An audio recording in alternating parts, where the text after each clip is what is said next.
gamers, welcome back. Today we're going to be talking about Payday 2 by Overkill. This game is available on the Xbox 360, PS3, and the PC. As usual, I always review the PC version.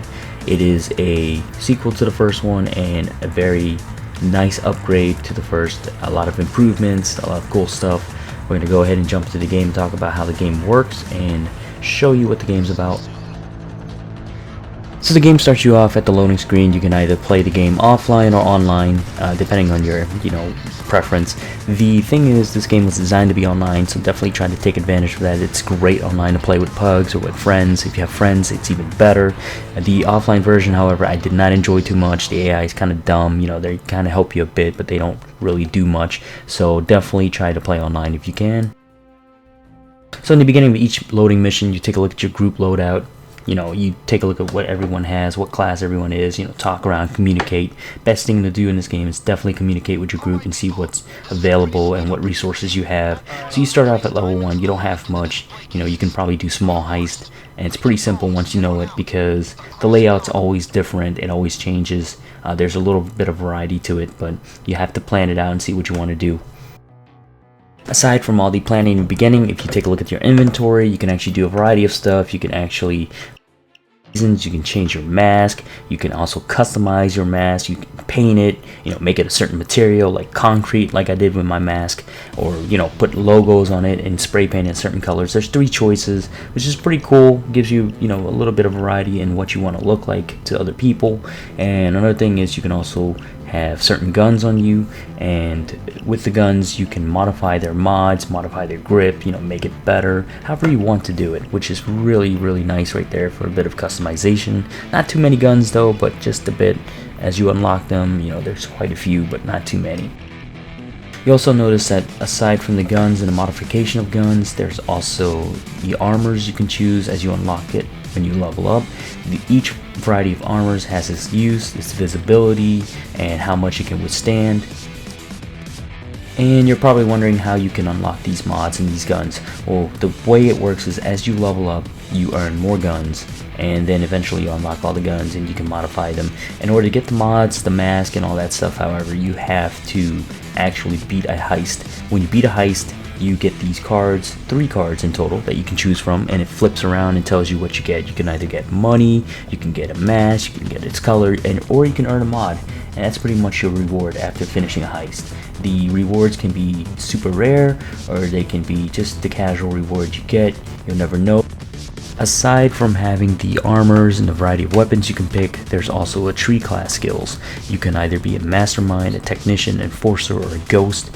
As you can see, I went with technician because I wanted to do drilling. I wanted C4s to blow up doors, or C4s to blow up safe.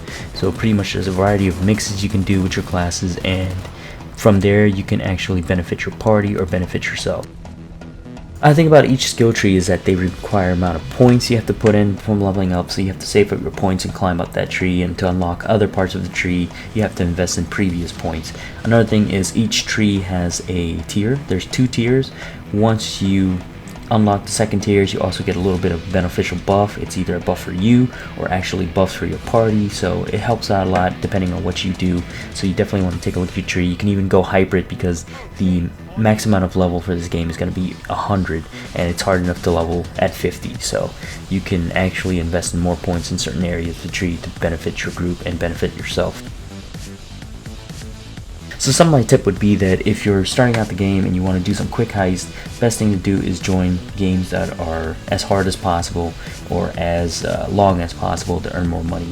The longer the payday jobs are, the more money you earn, and also some XP. But it's also found that if you do the harder missions, you also earn more money and XP. And some of these quests are farmable, so it ends up having people farming the same few quests over and over again, because the faster you can do them, the more XP and money you get. The beginning ones you want to do is definitely the jewelry store heist, and you also want to do the 4-store heist. Those are very easy to earn some levels and some money. You can also do some other ones that takes up a certain amount of days to complete. The payout is a lot and the XP is just okay. So you see a variety of levels. When you look at CrimeNet, you'll see certain heists that can be doable. The normal heists are just okay. The hard heists are very hard, and the overkill, and then there's these pro jobs. Pro jobs is one chance. You lose them, you pretty much die. There's no retrying them. You lose the heist completely. Later on the levels, if you find a group and you find someone with C4, the best thing to do is the Ukrainian job. That heist is amazing, and what we would do is we'll have 4 friends, we'll do the heist, and then we redo it again by having everyone disband. Everyone looks for the heist and then contact each other on Steam, and by contacting each other you join the game real quick and redo the heist again, because it's really hard for a heist to pop up again once you do it. So what you want to do is have everyone search for it, do a very hard overkill Ukrainian, repeat and rinse, keep doing it over and over again. It should take like about 50 seconds.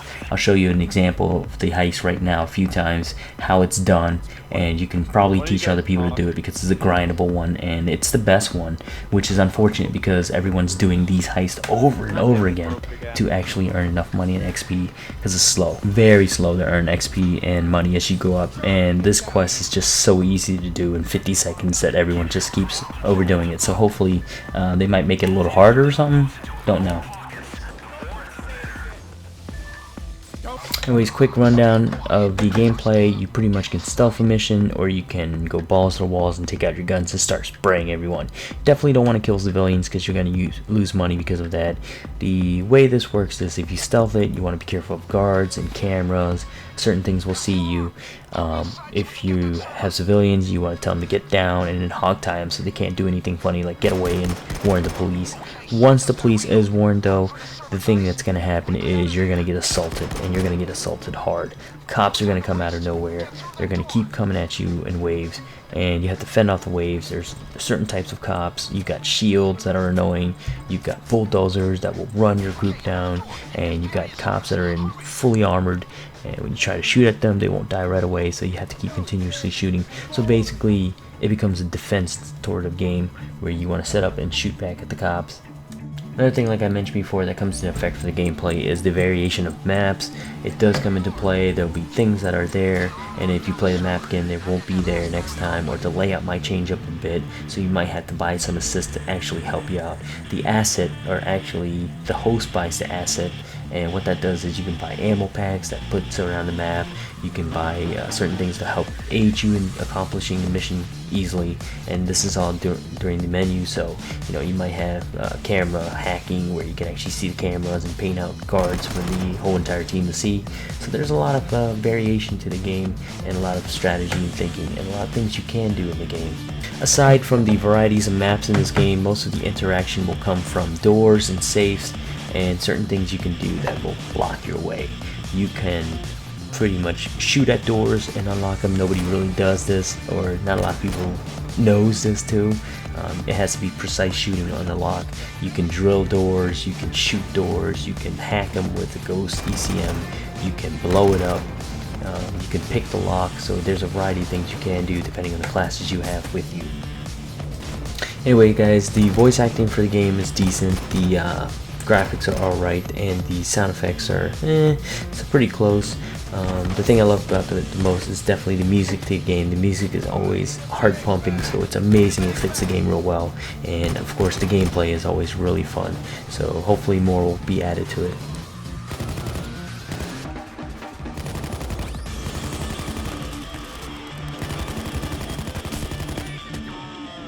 Some of the thing I hope Overkill fixes in this game I'll talk about. For $30 games you get your money's worth. I played this for hours, so I'm definitely satisfied, but I just want more. 12 heists. I was hoping I've unlocked more heists later on. I've heard there's going to be more DLCs. Cannot wait. So hopefully they'll add a lot more stuff. The other thing is that the weapons are limited. There isn't a lot of varieties of weapons. The mods are really hard to get, but I was hoping there's going to be a lot more later on, so I'm looking forward to that also. Another thing I was hoping for adjustment is definitely the heist and what you're earning out of it. As you can see, I did the Ukrainian job and how much level you earned for it and how much money. So I basically taught you the basic. Hopefully they fix that and make it much harder or something, because it's a very easy heist and it makes people go, why bother doing the other heist when you could just do this one and get as much level and XP over with before doing all the other ones for fun. The other thing I didn't like is also the hitbox in the game, the guns. I don't know if it's a bug or something, but sometimes I would have my crosshair on the enemy and I would shoot them and it wouldn't hit them. I was thinking, you know, maybe this game has bullet drop where the bullet just drops when it travels a certain distance. No, it's kind of weird how that works. I don't know if it's intended or it's a bug. I guess it's just, I don't know, I kind of dislike how my guns is all modified. I was hoping I was having more accurate shots, but it wasn't happening. So hopefully I'll see what's wrong with that. The other thing is sometimes the AI of the enemy is pretty dumb. You can be right up their face, but they're not shooting at you. They're shooting at your teammates instead. It's kind of weird, but you know, that's the way the game works. Or sometimes they spawn out of thin air and stay in the middle of the air. It's just a little bit of bugs. If you look past all this, it's not too much of a big deal, but you know, that's a thing that some people would say ruins the immersion of the game.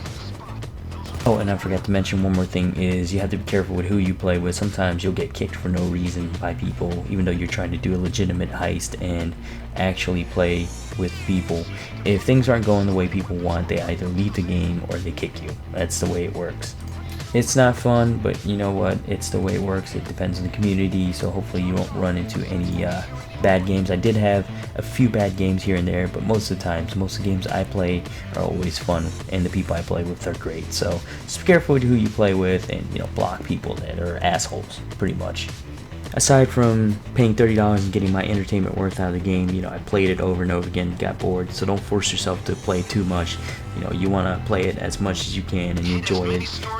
Wait for new heist, wait for the offshore account, can't wait to get those in use, and a lot more heists are definitely coming out during the DLC, so there's a lot of great things coming out for this game. Hopefully it will come out, and I look forward to reviewing it also. So for $30, good game, I had my fun. I'm gonna move on to the next and forward to all the future plans for it. So like I said before, you know, take a look at the game, see if it's something you like, and enjoy it. And remember, game on.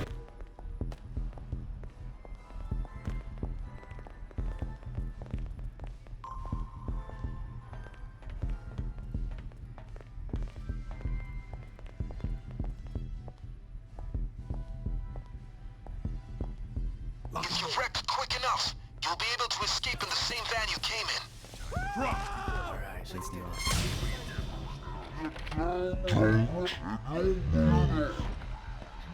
Up and get down.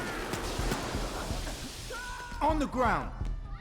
Come on, guys, for a new plan.